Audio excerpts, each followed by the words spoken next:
పూర్తిగా జనరల్ కోచీలో అన్నమాట. జనరల్ అంటే జనరల్ కోచ్ కాదు, పల్నాడు అయితే జనరల్ కోచ్ లాగానే ఎందుకుంటుందంటే వితౌట్ రిజర్వేషన్ నేను జర్నీ చేస్తాను అయితే మీకు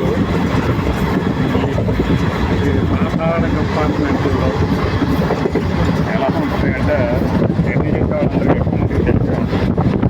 మీకు ఈ దీంట్లో కనపడుతున్న వ్యక్తి చేతులు పెట్టుకుని ఉన్నాడు కదా కుర్రాడు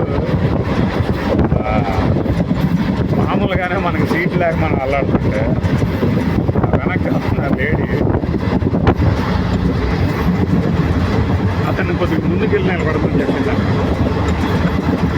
సీట్ లేక వీడు అడుగుతుంటే ఏది నేను ముందుకెళ్ళాలా సరే అదే అంటే ఆవిడ అనుకోవడానికి ఒక సీట్ కావాలి, ఈయన నిన్న ముందుకెళ్ళమంటే మనోడు ఫీలింగ్ పాపం.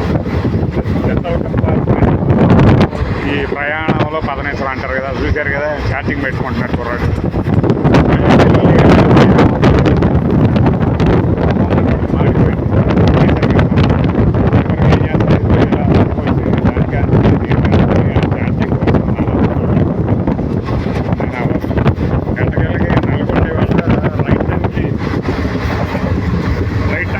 ముందే బయలుదేరు.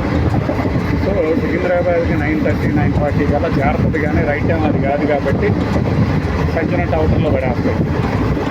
వాళ్ళ ఉత్సాహం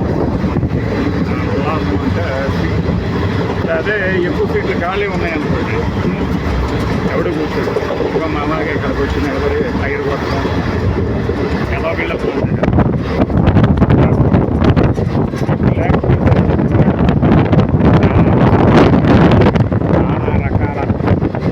బీభత్సాలకు గురవుతుంది ఈ పల్నాడు. సాయంత్రానికి మన వాళ్ళు ఎవరో ఒకరు కామెంట్ పెడతారు, నేను కూడా అదే బండిలో వచ్చానన్నా అని.